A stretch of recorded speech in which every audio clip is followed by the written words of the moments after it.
Hello ಮಕ್ಕಳೇ, ನಾನು ಮತ್ತು ಮರಳಿ ಸ್ವಾಗತ. ಈ ಹಿಂದೆ ನೀವು ಮಾನವ ಕಣ್ಣು, ಅವುಗಳ ದೋಷಗಳು ಮತ್ತು ಅವುಗಳ ತಿದ್ದುಪಡಿ ಬಗ್ಗೆ ಕಲಿತಿದ್ದೀರಿ. ಈಗ ತಡ ಮಾಡದೆ ವಾತಾವರಣದ ವಕ್ರೀಭವನ ಮತ್ತು ಬೆಳಕಿನ ಚದುರುವಿಕೆಯ ಬಗ್ಗೆ ಕೆಲವು ಮಾಹಿತಿಯನ್ನು ಸಂಗ್ರಹಿಸೋಣ.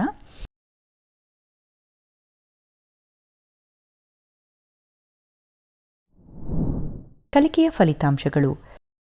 ಈ ಅಧಿವೇಶನದ ಕೊನೆಯಲ್ಲಿ ನೀವು ಅದರ ಬಗ್ಗೆ ಅರ್ಥ ಮಾಡಿಕೊಳ್ಳಲು ಸಾಧ್ಯವಾಗುತ್ತದೆ.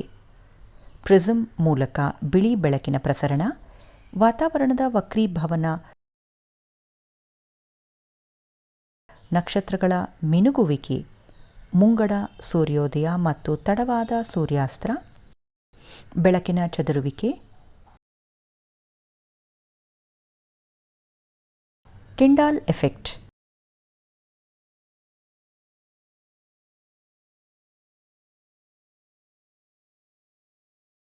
ಆಕಾಶದ ನೀಲಿ ಬಣ್ಣಕ್ಕೆ ಕಾರಣ.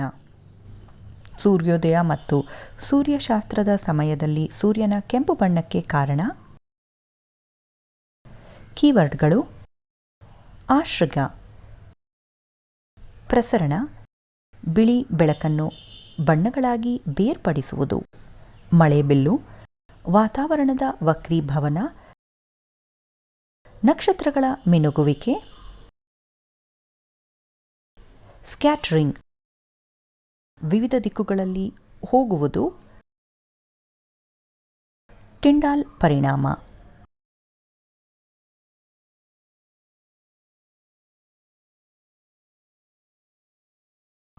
ಅಧಿವೇಶನವನ್ನು ಪ್ರಾರಂಭಿಸುವ ಮೊದಲು ಈ ಪರಿಕಲ್ಪನೆಯ ನಕ್ಷೆಯನ್ನು ನೋಡೋಣ.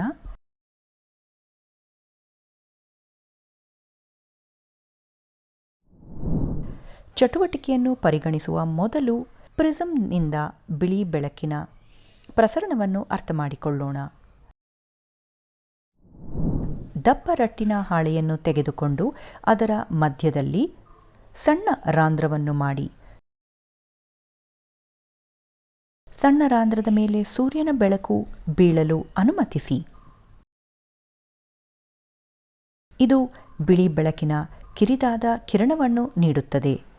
ಈಗ ಗಾಜಿನ ಪ್ರಿಸಮ್ ಅನ್ನು ತೆಗೆದುಕೊಳ್ಳಿ ಮತ್ತು ಸೀಳಿನ ಬೆಳಕನ್ನು ಅದರ ಒಂದು ಮುಖದ ಮೇಲೆ ಬೀಳಲು ಅನುಮತಿಸಿ ಮತ್ತು ಅದರಿಂದ ಹೊರಬರುವ ಬೆಳಕು ಹತ್ತಿರದ ಪರದೆಯ ಮೇಲೆ ಗೋಚರಿಸುವವರೆಗೆ ಲಘುವಾಗಿ ಹೊಂದಿಸಿ.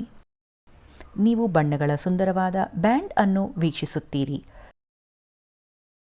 ಪ್ರಿಸಮ್ ಬಹುಶಃ ಘಟನೆಯ ಬಿಳಿ ಬೆಳಕನ್ನು ಬಣ್ಣಗಳ ಬ್ಯಾಂಡ್ ಆಗಿ ವಿಭಜಿಸಿದೆ.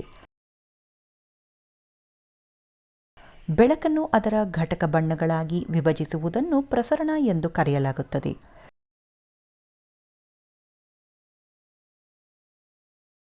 ಕಂಡುಬರುವ ವಿವಿಧ ಬಣ್ಣಗಳೆಂದರೆ ನೇರಳೆ, ಇಂಡಿಗೋ, ನೀಲಿ,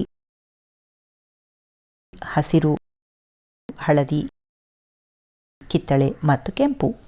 ವಿಬ್ಗ್ಯೋ.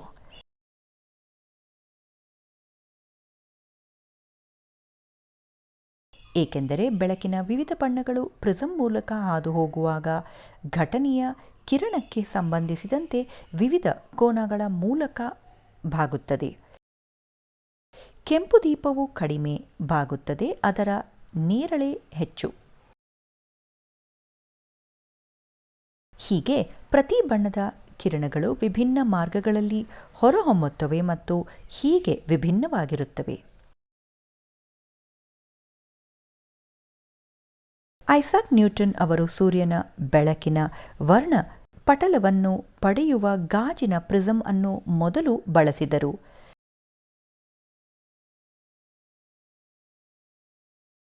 ಸೂರ್ಯನ ಬೆಳಕನ್ನು ಹೋಲುವ ಸ್ಪೆಕ್ಟ್ರಮ್ ಅನ್ನು ನೀಡುವ ಯಾವುದೇ ಬೆಳಕನ್ನು ಸಾಮಾನ್ಯವಾಗಿ ಬಿಳಿ ಬೆಳಕು ಎಂದು ಕರೆಯಲಾಗುತ್ತದೆ.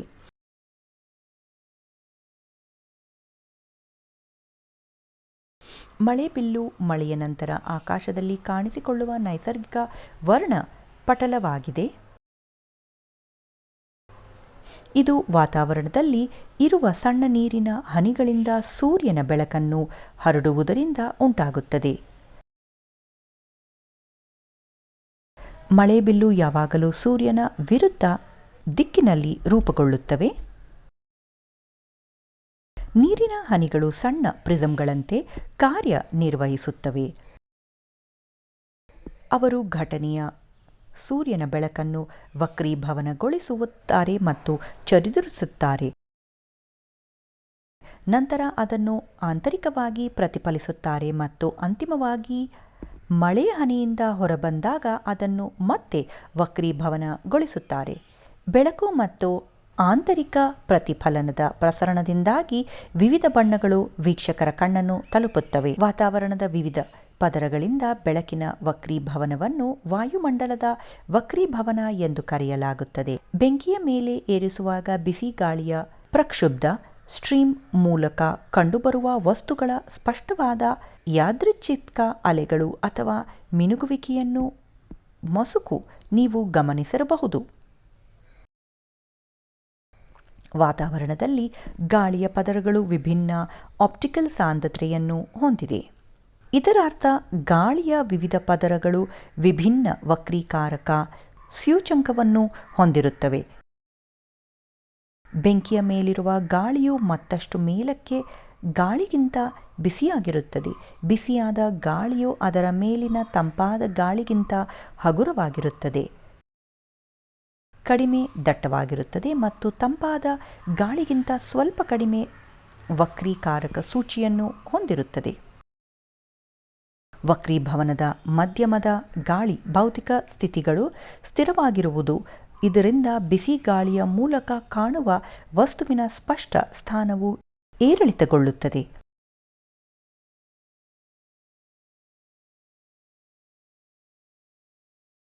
ಈ ಅಲೆಯುವಿಕೆಯು ವಾತಾವರಣದ ವಕ್ರೀಭವನದ ಪರಿಣಾಮವಾಗಿದೆ.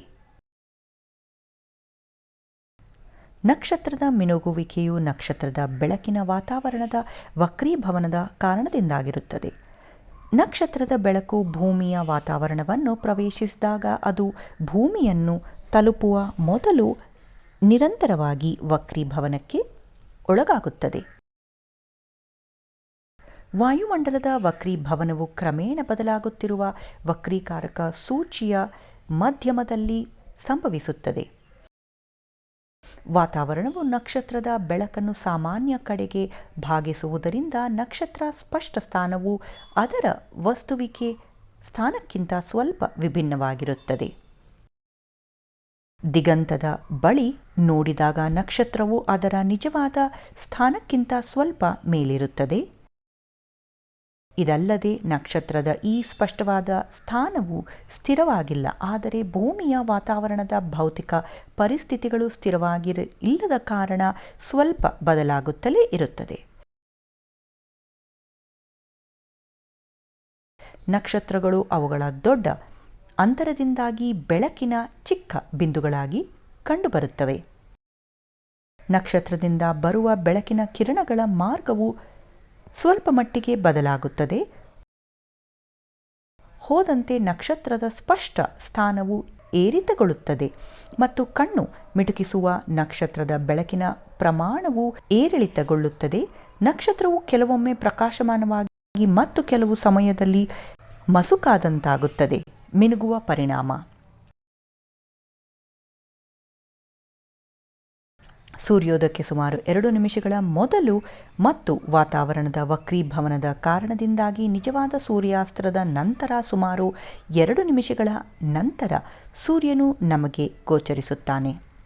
ನಿಜವಾದ ಸೂರ್ಯೋದಯದಿಂದ ನಾವು ಸೂರ್ಯನಿಂದ ದಿಗಂತದ ನಿಜವಾದ ದಟ್ಟುವಿಕೆಯನ್ನು ಅರ್ಥೈಸುತ್ತೇವೆ. ಸೂರ್ಯೋದಯದ ಮೊದಲು ಸೂರ್ಯನು ದಿಗಂತದ ಕೆಳಗೆ ಇರುತ್ತಾನೆ. ಸೂರ್ಯನ ಕಿರಣಗಳು ಹೆಚ್ಚು ದಟ್ಟವಾದ ಗಾಳಿಯಿಂದ ಕಡಿಮೆ ದಟ್ಟವಾದ ಗಾಳಿಯ ಕಡೆಗೆ ಬರುತ್ತಿವೆ. ಇದು ಸೂರ್ಯನ ಕಿರಣಗಳನ್ನು ವಕ್ರೀಭವನಕ್ಕೆ ಕಾರಣವಾಗುತ್ತದೆ ಮತ್ತು ದಿಗಂತದ ಮೇಲೆ ಬರುವುದಂತೆ ಕಾಣುತ್ತದೆ. ನಮ್ಮ ಕಣ್ಣುಗಳು ಸೂರ್ಯನ ಕಿರಣಗಳನ್ನು ನೇರ ರೇಖೆಯಂತೆ ನೋಡುತ್ತವೆ. ಸೂರ್ಯ ಉದಯಿಸಿದ್ದಾನೆ ಎಂದು ನಮಗೆ ತೋರುತ್ತದೆ, ಆದರೆ ಇದು ಇನ್ನೂ ಉದಯಿಸಿಲ್ಲ. ಸೂರ್ಯಾಸ್ತದ ನಂತರ ಸೂರ್ಯನು ದಿಗಂತ ಕೆಳಗೆ ಇರುತ್ತಾನೆ. ಸೂರ್ಯನ ಕಿರಣಗಳು ಹೆಚ್ಚು ದಟ್ಟವಾದ ಗಾಳಿಯಿಂದ ಕಡಿಮೆ ದಟ್ಟವಾದ ಗಾಳಿಯ ಕಡೆಗೆ ಬರುತ್ತವೆ. ಇದು ಸೂರ್ಯನ ಕಿರಣಗಳನ್ನು ವಕ್ರೀಭವನಕ್ಕೆ ಕಾರಣವಾಗುತ್ತದೆ ಮತ್ತು ದಿಗಂತದ ಮೇಲೆ ಬರುವಂತೆ ಕಾಣುತ್ತದೆ. ನಮ್ಮ ಕಣ್ಣುಗಳಿಂದ ಸೂರ್ಯನು ಇನ್ನೂ ಅಸ್ತಮಿಸಿಲ್ಲ ಎಂದು ನಮಗೆ ತೋರುತ್ತದೆ. ಸೂರ್ಯೋದಯ ಮತ್ತು ಸೂರ್ಯಾಸ್ತದ ಸಮಯದಲ್ಲಿ ಸೂರ್ಯನ ತಟ್ಟೆಯು ಸ್ಪಷ್ಟವಾಗಿ ಚಪ್ಪಟೆಯಾಗುವುದು ಸಹ ವಾತಾವರಣದ ವಕ್ರೀಭವನದ ಕಾರಣವಾಗಿರುತ್ತದೆ. ಸೂರ್ಯನ ಬೆಳಕು ಭೂಮಿಯ ವಾತಾವರಣವನ್ನು ಪ್ರವೇಶಿಸಿದಾಗ ವಾತಾವರಣದಲ್ಲಿರುವ ವಿವಿಧ ಅನಿಲಗಳ ಪರಮಾಣುಗಳು ಮತ್ತು ಅಣುಗಳು ಎಲ್ಲ ಸಂಭಾವ್ಯ ದಿಕ್ಕುಗಳಲ್ಲಿ ಬೆಳಕನ್ನು ವಕ್ರೀಭವನಗೊಳಿಸುತ್ತವೆ. ಇದನ್ನು ಬೆಳಕಿನ ಚದುರುವಿಕೆ ಎಂದು ಕರೆಯಲಾಗುತ್ತದೆ. ಅಣು ಅಥವಾ ಪರಮಾಣುವಿನ ಮೇಲೆ ಬೆಳಕಿನ ಪರಿಣಾಮವು ಪರಮಾಣು ಅಥವಾ ಅಣುವಿನ ಗಾತ್ರವನ್ನು ಅವಲಂಬಿಸುತ್ತಿರುತ್ತದೆ. ಕಾಣದ ಗಾತ್ರವು ಚಿಕ್ಕದಾಗಿದ್ದರೆ ಅದು ಹೆಚ್ಚಿನ ಆವರ್ತನದ ಬೆಳಕಿನಿಂದ ಪ್ರಭಾವಿತವಾಗಿರುತ್ತದೆ ಮತ್ತು ಪ್ರತಿಯಾಗಿ ಭೂಮಿಯ ವಾತಾವರಣವು ಸೂಕ್ಷ್ಮ ಕಣಗಳ ವೈವಿಧ್ಯಮಯ ಮಿಶ್ರಣವಾಗಿದೆ. ಈ ಕಣಗಳಲ್ಲಿ ಹೊಗೆ, ಸಣ್ಣ ನೀರಿನ ಹನಿಗಳು, ಧೂಳಿನ ಅಮಾನತುಗೊಂಡ ಕಣಗಳು ಮತ್ತು ಗಾಳಿಯ ಅಣುಗಳು ಸೇರಿವೆ. ಬೆಳಕಿನ ಕಿರಣವು ಅಂತಹ ಸೂಕ್ಷ್ಮ ಕಣಗಳನ್ನು ಹೊಡೆದಾಗ ಕಿರಣದ ಮಾರ್ಗವು ಗೋಚರಿಸುತ್ತದೆ. ಈ ಕಣಗಳಿಂದ ಪ್ರತಿಫಲಿಸಿದ ನಂತರ ಬೆಳಕು ನಮ್ಮನ್ನು ತಲುಪುತ್ತದೆ. ಕೊಲೊಯ್ಡಲ್ ಕಣಗಳಿಂದ ಬೆಳಕಿನ ಚದುರುವಿಕೆಯು ವಿದ್ಯಮಾನವು ಟಿಂಡಾಲ್ ಪರಿಣಾಮವನ್ನು ಉಂಟುಮಾಡುತ್ತದೆ. ಸೂರ್ಯನ ಬೆಳಕಿನ ಸೂಕ್ಷ್ಮ ಕಿರಣವು ಒಂದು ಸಣ್ಣ ರಂಧ್ರದ ಮೂಲಕ ಹೊಗೆ ತುಂಬಿದ ಕೋಣೆಗೆ ಪ್ರವೇಶಿಸಿದಾಗ ಈ ವಿದ್ಯಮಾನವು ಕಂಡುಬರುತ್ತವೆ. ಹೀಗೆ ಬೆಳಕಿನ ಚದುರುವಿಕೆಯು ಕಣಗಳನ್ನು ಗೋಚರಿಸುವಂತೆ ಮಾಡುತ್ತದೆ.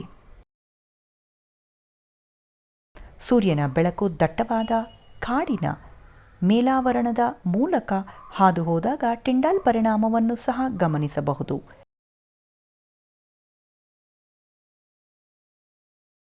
ಇಲ್ಲಿ ಮಂಜಿನ ಸಣ್ಣ ನೀರಿನ ಹನಿಗಳು ಬೆಳಕನ್ನು ಚದುರಿಸುತ್ತದೆ.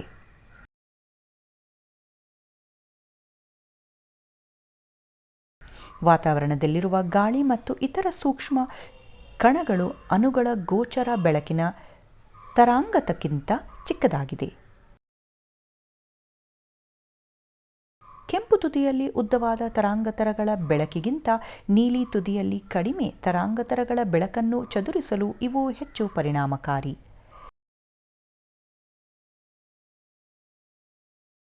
ಕೆಂಪು ದೀಪವು ನೀಲಿ ಬೆಳಕಿಗಿಂತ ಸುಮಾರು 1.8 ಪಟ್ಟು ಹೆಚ್ಚಿನ ತರಂಗಾಂತರವನ್ನು ಹೊಂದಿದೆ.